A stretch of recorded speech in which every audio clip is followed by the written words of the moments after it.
J'étais encore en convalescence après une opération quand ma sœur a appelé. Je te dépose mes 3 enfants. De toute façon, tu ne fais rien.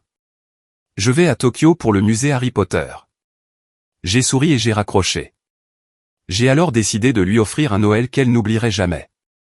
Quand elle est revenue du Japon, elle n'en croyait pas ses yeux. Je m'appelle Samedi.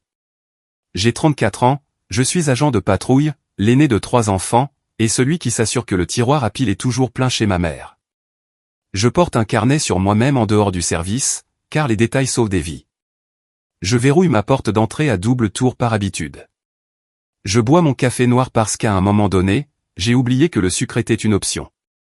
Cela faisait 6 jours que j'avais subi une chirurgie laparoscopique. Facile, avait-il dit. Rétablissement rapide, avait-il dit. Mon abdomen me donnait l'impression que quelqu'un avait rangé des livres sous mes côtes. J'avais des instructions strictes, ne rien soulever, pas d'escalier, pas de stress. J'étais cloué au canapé, un oreiller pressé contre mon ventre, à regarder une émission de pâtisserie stupide où tout le monde pleurait pour des tartes. C'était la première fois depuis des années que j'avais la permission de ne rien faire, et j'essayais d'apprendre comment. Mon téléphone s'est allumé, m'a dit, sœur. J'ai décroché. Allô. Sa voix a claqué comme une porte. Je dépose les enfants chez toi. Tous les 3. De toute façon, tu ne fais rien. Puis elle a ajouté, avec ce rire qu'elle utilise quand elle a déjà décidé pour moi, je vais au musée Harry Potter à Tokyo, c'est une occasion unique. J'ai cligné des yeux. Ton quoi? Les billets étaient une aubaine. Je pars ce soir. Je serai parti 9 jours, peut-être 10. Ne fais pas ce bruit, Samedi. Tu adores les enfants. C'est vrai. J'aime aussi ne pas faire sauter mes points de suture. T'es un flic, pas une poupée de porcelaine. Ils sont faciles. Du temps d'écran. Des nuggets. Au lit à 20h. Je t'enverrai leurs allergies par texto. Je suis resté assis là, le téléphone à l'oreille, devant l'émission de pâtisserie. Des gens qui s'étreignaient devant une croûte brûlée. Mon salon vibrait d'un calme pesant. L'horloge au-dessus de la télé tic-taquait comme si elle me jugeait. J'ai rappelé, tombant directement sur sa messagerie vocale. Puis un texto est arrivé. M'a dit, je les dépose à 16h. Je t'ai déjà mis comme contact d'urgence pour les récupérer. L'école finit à 15h15. De rien. Puis un autre. M'a dit, tu as les clés de la dernière fois, n'est-ce pas? N'oublie pas de nettoyer l'humidificateur. Tu le laisses toujours devenir dégoûtant. J'ai fixé l'écran. Mon estomac s'est noué. La dernière fois, c'était le week-end que j'avais couvert parce que sa babysitter l'avait lâché, ce qui signifiait le week-end où elle avait oublié de les récupérer avant le lundi matin. J'avais conduit les garçons à l'école en uniforme, donné des crackers aux petits dans le parking, en me disant que c'était ça, la famille. Un autre texto. Maman, Sam, ta sœur a besoin de soutien en ce moment. Ne sois pas difficile. Elle fait enfin quelque chose pour elle. Papa, on t'a élevé pour que tu aides. C'est une mère célibataire. Prends tes responsabilités. J'ai posé le téléphone face contre la table. J'ai eu l'impression que quelqu'un avait ouvert un tiroir dans ma poitrine où je gardais de vieux reçus et des chèques non encaissés. La voix de Maddy du Noël précédent, tu gagnes plus que moi. Le murmure de maman à Pâques, sois généreux. Ça te va bien. Le haussement d'épaule de papa dans le garage, avance-lui juste l'argent. Elle te remboursera quand elle pourra. Une décennie de petites demandes qui étaient devenues des règles. Je me suis déplacé lentement, me suis redressé encore plus lentement. L'incision tirait. La pièce a un peu tangué avant de se stabiliser. J'ai appelé une fois de plus. Elle a répondu cette fois, déjà essoufflée, comme si elle courait dans un aéroport qu'elle n'avait pas encore atteint. Mads, ai-je dit, d'un ton calme, celui que j'utilise lors des contrôles routiers quand les gens vibrent d'anxiété. Je suis en post-opératoire. Je ne peux rien soulever. Tu n'as pas besoin de les soulever. Ils peuvent grimper. Tu dramatises. Où sont-ils maintenant? À l'école. J'ai dit au secrétariat que tu venais les chercher. Ah, et ne leur fais pas faire leurs devoirs. Et Max n'aime pas les brocolis. Tu as dit au secrétariat que je venais les chercher. Bah, tu es l'oncle Samedi, puis, comme si c'était la chute d'une blague, le véritable oncle Sam dit, j'ai entendu ma propre voix devenir très plate. D'accord. Elle a soupiré comme si je l'épuisais. Ne commence pas. Noël est dans 2 semaines. Ne sois pas égoïste pendant les fêtes. Les gens de l'émission de pâtisserie se sont tus. Quelqu'un a coupé une tarte et le couteau a grincé. J'ai souri. Cela m'a surpris. C'était le genre de sourire qu'on adresse à un suspect quand on a vu les enregistrements et qu'on sait à quelle heure la porte s'est ouverte. D'accord, ai-je dit, et j'ai raccroché. J'ai décidé à cet instant précis, l'oreiller pressé contre mes points de suture et une tasse de café noir refroidissant dans ma main, que j'allais offrir à ma sœur un Noël qu'elle n'oublierait jamais. Pas un film de vengeance, pas un coup d'éclat, juste les fêtes les plus honnêtes que notre famille ait jamais eues. Quand elle reviendrait du Japon, je voulais qu'elle entre dans une pièce et qu'elle voie enfin le bazar que nous évitions tous de regarder. Je voulais qu'elle entende exactement ce qu'elle m'avait dit, mot pour mot, mais sans les rires enregistrés. L'horloge continuait de tic-taquer. J'ai enfilé une chemise propre. J'ai aligné mes analgésiques sur le comptoir comme des scellés de preuve. J'ai ouvert mon application de notes et j'ai écrit un titre, m'a dit, budget des fêtes garde d'enfants en promesse. Puis j'ai tapé le premier point, 2019, aide au loyer, 3 mois à 2400 $. Promesse de remboursement après la déclaration d'impôt. Les notes faisaient un bruit de moteur lointain quand je faisais défiler. À 15 heures, je me suis levé. J'ai grimacé. J'ai pris mes clés et je me suis dirigé vers ma voiture comme un homme entrant dans une scène qu'il ne pouvait plus reporter. Je suis devenu flic à 22 ans parce que j'aime l'ordre, pas le pouvoir. L'ordre. J'aime les feux qui fonctionnent, les lignes qui ont un sens, les règles qui empêchent des inconnus de se vider de leur sang sur les trottoirs. Je ne prétendrai pas que le travail est simple. Les gens vous mentent, ou ils vous livrent la vérité, brute et sanglotante. Mais le travail a des chiffres, des rapports, des caméras piétons, des horodatage. Le travail a une chose que ma famille n'a jamais eue, des conséquences. Notre maison d'enfance fonctionnait aux émotions et à Maddy. Elle était le soleil. J'étais les nuages qui respectaient les horaires. Notre petit frère, Jem, a appris très tôt que s'il se tenait entre nous deux, il pouvait rester au chaud. Maman aimait passionnément quand ça paraissait bien. Papa aimait discrètement quand ça ne coûtait pas plus cher. Nous n'étions pas pauvres, mais l'argent était un système météorologique qui allait et venait avec les humeurs de mes parents. Quand Maddy a eu Max à 24 ans, l'histoire familiale a pris forme, Sam est stable. Maddy est fragile. L'amour est un projet de groupe que Sam notera et terminera. J'ai pris des services supplémentaires. J'ai déposé des couches. J'ai fait des courses de nuit à la supérette parce que, d'une manière ou d'une autre, le lait en poudre est toujours vide aux heures raisonnables. Je me disais, c'est ce que font les grands frères. Puis les demandes ont changé. Peux-tu te porter garant pour l'abonnement Internet? Mon dossier de crédit est bizarre. Peux-tu nous ajouter, moi et les garçons, à ton forfait mobile? C'est juste pour quelques mois. L'école veut un contact d'urgence. Le tien est plus fiable. De toute façon, tu travailles de nuit. Pourrais-tu t'occuper des matins pendant une semaine? J'ai bâti un calendrier autour de leurs besoins. Je buvais du café dans ma voiture à 6 heures du matin, deux tout petits à l'arrière se disputant pour savoir si une tartine peut être à l'envers. J'ai appris les noms de professeurs que je n'avais jamais rencontrés. J'ai appris leur date d'anniversaire, leur jus de fruits préféré, sur quel Lego il ne fallait jamais marcher. Max a eu un inhalateur. J'ai mémorisé le dosage et j'en gardais un de rechange dans ma boîte à gants. Sur mon casier au poste, j'ai scotché leur emploi du temps scolaire à côté du plan du commissariat. Mes collègues plaisantaient, oncle Sam à la rescousse, et je riais, parce que l'alternative était de dire « je suis fatigué ». L'argent est devenu une constante, pas une exception.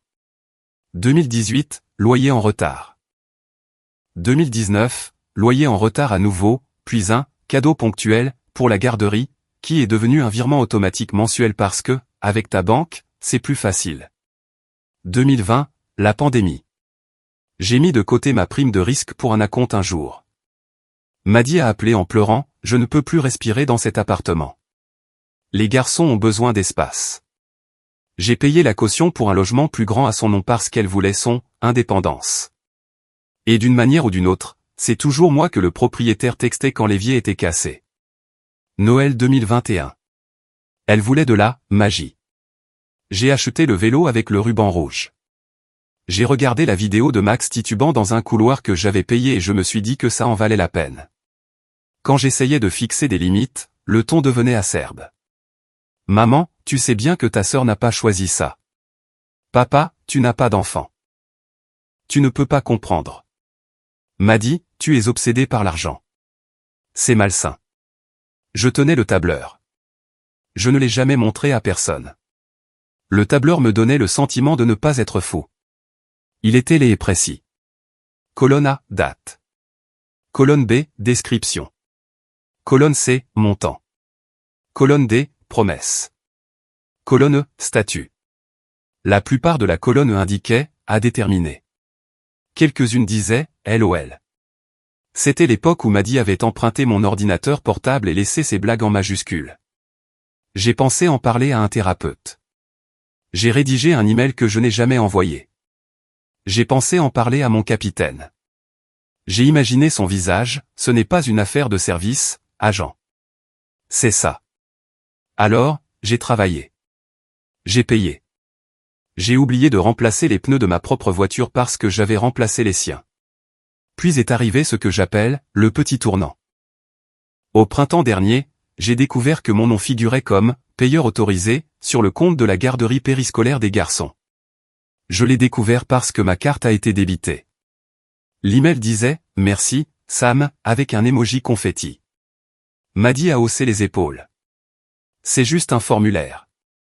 J'ai dit « Les formulaires sont des contrats ». Elle a répondu « Mon Dieu, tu es insupportable ». J'ai retiré ma carte. Elle l'a rajoutée, par accident, avec mes informations enregistrées.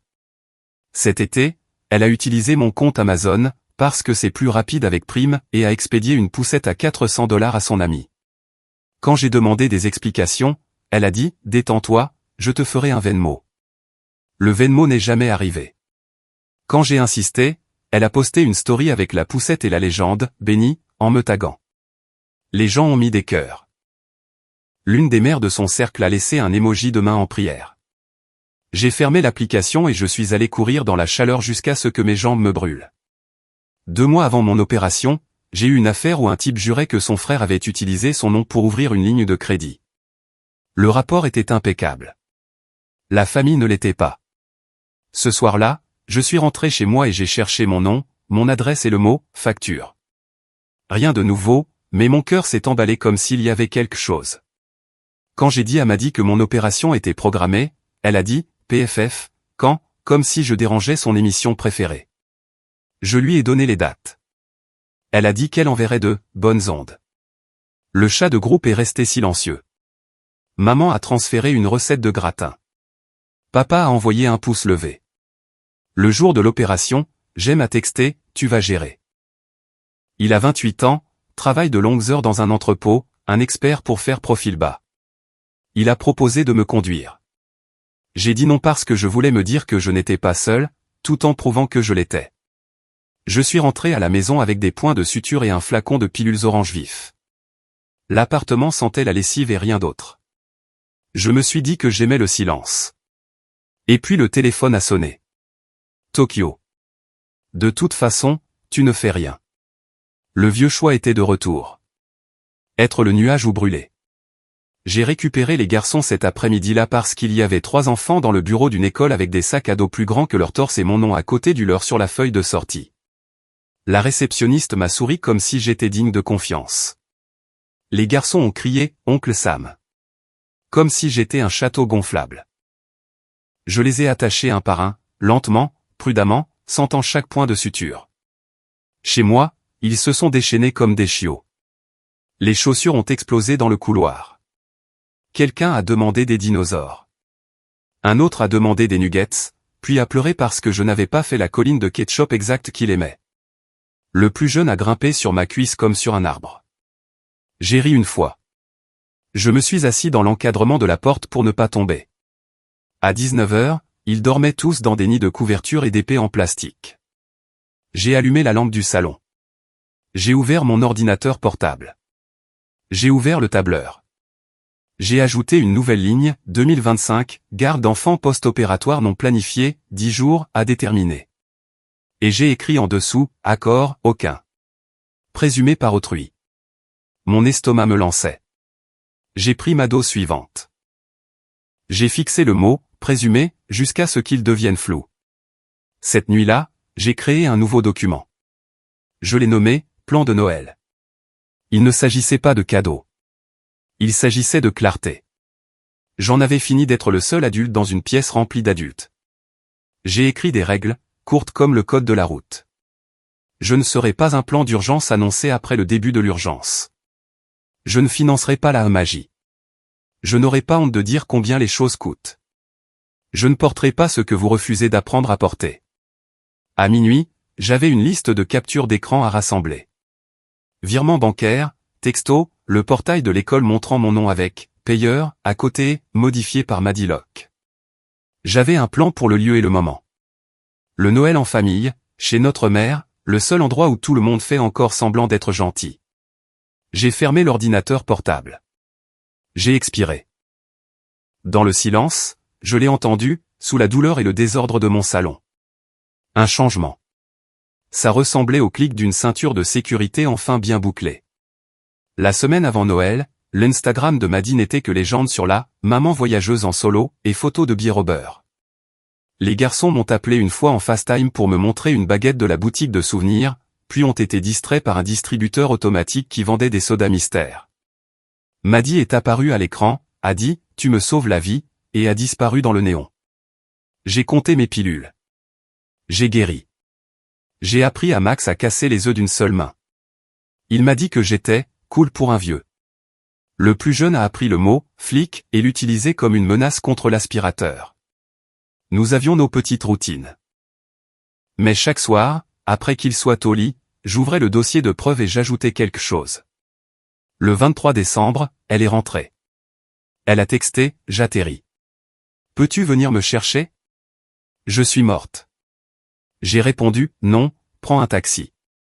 On se voit demain chez maman. » 14 heures, elle a envoyé 3 émojis qui lèvent les yeux au ciel. Puis plus rien. Le 24 décembre, je me suis garé dans la rue de mes parents et je suis resté assis un instant, le moteur crépitant en refroidissant. Leur maison était la même que toujours. Des lumières blanches plus strictes qu'une coupe militaire, une couronne centrée sur la porte, l'air intérieur déjà moite de cannelle. J'ai pris le sac avec les cadeaux des garçons, des livres, des chaussettes, un dinosaure qui rugissait si doucement qu'il ne gâcherait la soirée d'aucun adulte. J'ai pris mon dossier. Le salon était bondé. Jem se tenait près du sapin, une assiette à la main, essayant d'être invisible. Maman, dans un pull en velours, disait « Fudge maison », comme une formule magique. Papa portait le pull que nous lui avions offert il y a 4 ans, car pourquoi acheter quelque chose de neuf quand on en a un en parfait état? Maddy était sur le canapé, bronzée, les cheveux brillants des shampoings de vacances. Elle ne s'est pas levée. Le voilà, a dit maman. Notre héros. Ils t'ont épuisé. Pauvre chou. Elle a embrassé l'air à côté de ma joue. Pose ça et détends-toi. J'ai posé le sac près du sapin.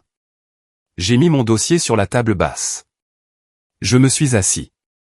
Les garçons m'ont sauté dessus, tout encoudés en histoire. Je les ai écoutés. J'ai souri pour eux. Un vrai sourire, car ils ne sont pas responsables des adultes qui les entourent. L'échange de cadeaux a eu lieu.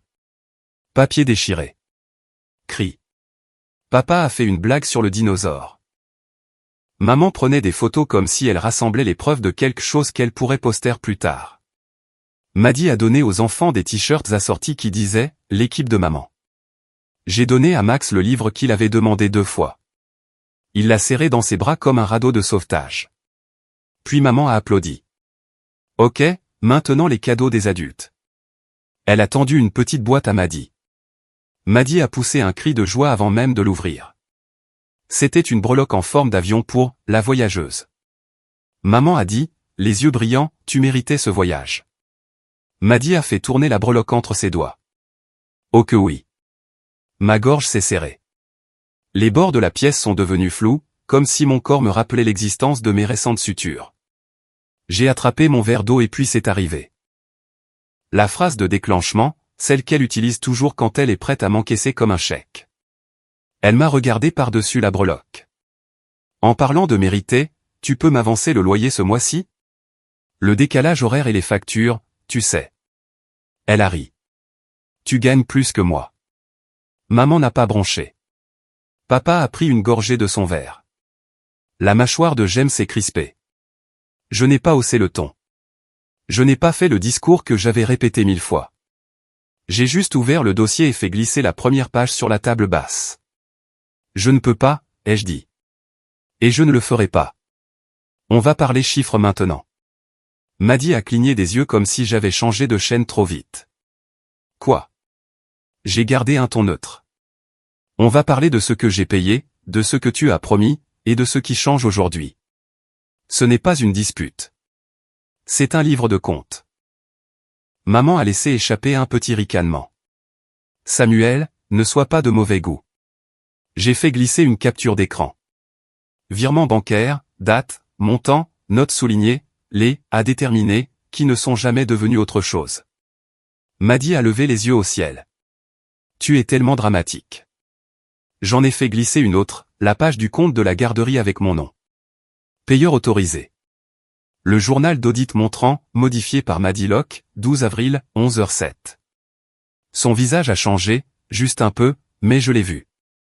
La micro-expression de victoire qu'on voit quand une personne réalise que son histoire a un public. Tout le monde fait ça, a-t-elle dit. C'est juste comme ça que le système fonctionne. Papa s'est raclé la gorge. C'est Noël. C'est la famille, ai-je dit, c'est pourquoi ça doit se passer ici. J'ai fait glisser le texto où elle avait écrit, de toute façon, tu ne fais rien.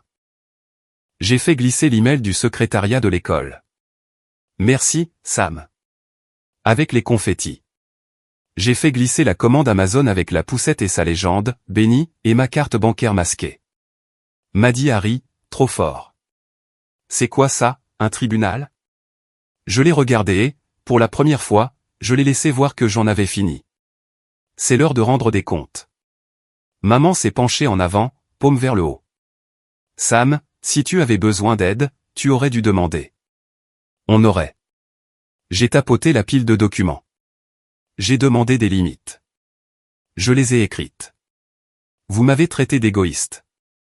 Jem a dit doucement, c'est vrai. Maddy lui a lancé un regard noir. Waouh. Toi aussi. Il a posé son assiette. Mads, allez. Elle s'est retournée vers moi. Tu as choisi d'aider. Ne te fais pas passer pour une victime. J'ai choisi Louis, ai-je acquiescé. Et maintenant, je choisis différemment. J'ai sorti la dernière page, une seule feuille avec 4 lignes, imprimée en grand. À compter d'aujourd'hui, je ne suis plus un plan de secours. Je ne financerai plus ton loyer, tes voyages, ou les urgences causées par tes choix. Je ne serai plus listé comme payeur ou contact sans mon consentement écrit. Si mon nom apparaît sur quoi que ce soit sans mon consentement, je le signalerai. Maddy a fixé le papier comme s'il était écrit dans une langue qu'elle ne respectait pas, me signaler pourquoi? Pour être de la famille? Pour fraude, ai-je dit, calmement. Pour avoir utilisé mes informations, pour avoir fait de moi la banque. Parce que tu ne veux pas être l'adulte. Elle a ricané, mais j'ai de nouveau vu ce tressaillement. Tu n'oserais pas, j'oserais, ai-je dit. Parce que j'en ai fini. Maman a mis une main sur sa poitrine. Ce n'est pas comme ça qu'on fait les choses chez nous. C'est exactement comme ça que nous avons toujours fait les choses, ai-je dit, et j'ai senti ma voix s'aiguiser enfin. Avec moi qui aplanis tous les angles pendant que vous faites tous semblant qu'il n'y a pas d'angle. La bouche de Maddy s'est tordue. Tu es cruel, un jour de Noël. Je me suis adossé, la douleur tirant, ma respiration lente. Non. Je suis clair. La pièce s'est fracturée comme si elle avait retenu son souffle pendant des années. Les yeux de maman se sont remplis de larmes. Je ne t'ai pas élevé pour que tu sois froid. Vous m'avez élevé pour que je sois pratique, ai-je dit. Je ne le suis plus. Papa s'est levé comme pour partir et a réalisé qu'il n'y avait nulle part où aller. Assez. On en parlera plus tard. On en parle maintenant, ai-je dit, et j'ai placé un budget imprimé sur la table, comme un tour de magie que personne ne voulait voir. 2 colonnes. Voici ce que ça coûte, Maddy. Ton loyer, ta garderie, ta nourriture, les extras. Voici ce que tu gagnes. Voici le fossé. Ce fossé, ce n'est pas de l'amour. Ce fossé n'est plus mon problème. Elle a ri de nouveau, mais sa voix s'est brisée. Tu crois que je ne connais pas mes factures? Tu sais comment les ignorer jusqu'à ce qu'elles deviennent mes factures. J'aime à laisser échapper un son qu'il ravalait depuis une décennie. Il a raison. Maddy s'est tournée vers lui. Ne t'y pas, toi. Tu n'aides jamais. Il a soutenu son regard. Et mon frère si calme, avec sa vie si prudente, a dit des mots que je ne l'avais jamais entendu prononcer à voix haute. Parce qu'à chaque fois que j'ai essayé, c'est devenu sans fin. Parce que j'ai payé ton électricité une fois et tu as dit aux gens que j'étais obsédé par le contrôle. Parce que maman m'a dit de ne pas te déclencher en te demandant un plan. Parce que papa a dit, laisse ta sœur tranquille. Parce que si Sam est une banque, moi je suis les frais de distributeur. Silence. Un grand silence honnête. Le genre qui vous nous la gorge. Maman a murmuré, on a fait de notre mieux. Vous avez protégé Maddy des conséquences, ai-je dit. Et vous avez appelé ça de l'amour. Papa s'est rassis, lentement. Et alors? Tu veux qu'elle échoue? Tu veux que les garçons souffrent? J'ai secoué la tête. Non. Je veux qu'elle arrête de déléguer sa vie d'adulte. J'ai préparé des ressources, des vraies. J'ai sorti une autre feuille. Elle était soignée, divinement administrative. Voici un service de conseil financier gratuit en ville. Le rendez-vous est pris pour le 8 janvier à 10 h. Voici le numéro du centre d'aide juridique local. Consultation sur la garde et la pension alimentaire le 15 janvier à 13 h. Voici une liste de programmes périscolaires avec des tarifs dégressifs. Voici une coopérative alimentaire à laquelle elle a droit. Voici un calendrier pour le programme d'aide au loyer. J'ai fait glisser la liste. Chaque appel a pris 6 minutes. Je les ai chronométrés. Tu peux garder la feuille. Maddy a fixé le papier comme s'il l'avait insulté. Alors maintenant, je suis un cas social. Non, ai-je dit. Tu es un parent. Elle a cherché le soutien de maman. Maman pleurait, mais les larmes ne faisaient plus leur ancien travail. Papa était fatigué. James s'était déplacé pour se tenir à côté de moi, comme si quelqu'un l'Y avait doucement poussé. Maddy a tenté une dernière carte. Tu es le flic. Tu as juré de protéger. Maintenant, tu nous abandonnes. J'ai croisé son regard. Protéger, c'est apprendre aux gens à verrouiller leur propre porte. J'ai sorti les clés qu'elle m'avait laissées, de la dernière fois. Je les ai posées sur la table. Tiens, tu en auras besoin. Son menton s'est relevé. Et si je refuse? Si je continue à te mettre comme contact? Si je le fais et que tu ne peux rien y faire? Je n'ai pas haussé la voix. Alors tu recevras un avis écrit de ma part, de l'école par les canaux officiels, et de toute autre personne qui devra être mise au courant. Et tu n'aimeras pas cette version de l'aide. Elle a dégluti. Tu ne me ferais pas ça. Je ferai ça pour moi. Et pour tes enfants qui ont besoin d'un parent en qui ils peuvent avoir confiance pour remplir des papiers sans mentir. J'aime à expirer quelque chose entre un rire et un sanglot. Waouh. Papa s'est frotté le visage. Comment en est-on arrivé là? En prétendant que chaque petite coupure était un câlin, ai-je dit. Les garçons sont revenus, observant les adultes comme des animaux qui sentent que le temps change. Max a grimpé sur mes genoux, prudemment, car il a appris que j'avais, bobo. Il a posé sa tête sur ma poitrine. Oncle Sam, on pourra faire des pancakes demain chez mamie. J'ai lissé ses cheveux. On fera des pancakes le week-end prochain chez moi. Mais cette semaine, tu seras avec ta maman.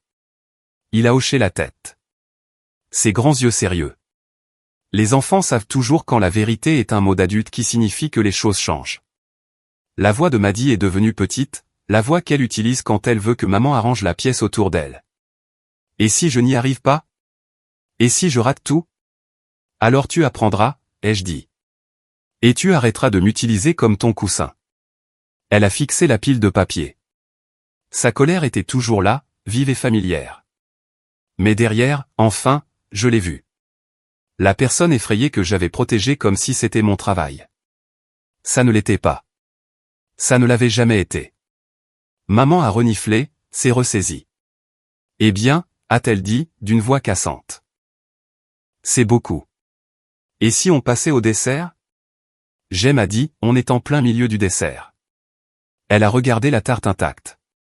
Oh. Elle s'est rassise. Le reste de l'après-midi a été lent. La télé passait un film où les gens apprennent des leçons en 90 minutes. Nous avons parlé de logistique, pas de sentiments. Logistique. Quand Maddy pourrait récupérer les affaires des garçons chez moi, à quelle heure était le rendez-vous de conseil, comment demander la réinitialisation de son propre mot de passe du portail de l'école pour ne pas avoir besoin du mien en cas d'urgence. Je lui ai envoyé les liens. Elle n'a pas dit merci. Je ne l'ai pas exigé.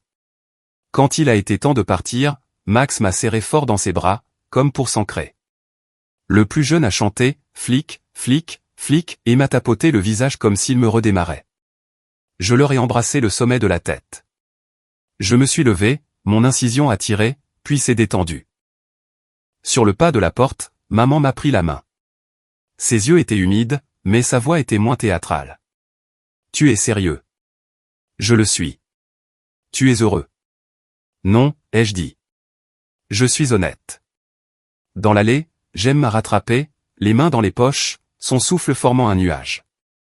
J'aurais dû dire quelque chose plus tôt, a-t-il marmonné. Tu l'as dit maintenant. Il a hoché la tête. Tu as besoin de quelque chose? Ouais, ai-je dit. Passe demain. Aide-moi à déplacer le lit superposé dans le garage. Je récupère mon bureau. Il a souri. Bien reçu. J'ai roulé jusqu'à la maison sans la radio. Les rues étaient illuminées de la gaieté habituelle. Je ne me sentais pas gai. Je me sentais nivelé, comme une route après le passage d'une déneigeuse. Pas joli, pas festif, mais praticable. Chez moi, je suis allé de pièce en pièce. J'ai rassemblé les dinosaures dans un bac. J'ai plié de petites chemises qui sentaient la craie et le sirop. J'ai changé les draps. Je me suis tenu dans l'encadrement de la porte et j'ai regardé mon salon sans le désordre des dessins animés et j'ai ressenti un calme que je reconnaissais, le mien. Puis je me suis assis à la table et j'ai ouvert mon carnet. J'ai écrit, 24 décembre. Limites établies par écrit. Message reçu. J'ai mis un point final. Il semblait plus lourd que la plupart des autres. Le nouvel an est passé tranquillement. Tournée de jour. Pizza froide. Café de distributeur. Mon partenaire m'a demandé comment s'était passé Noël. Honnête, ai-je dit. En janvier, Maddy a honoré son rendez-vous de conseil. Une notification sur le calendrier partagé.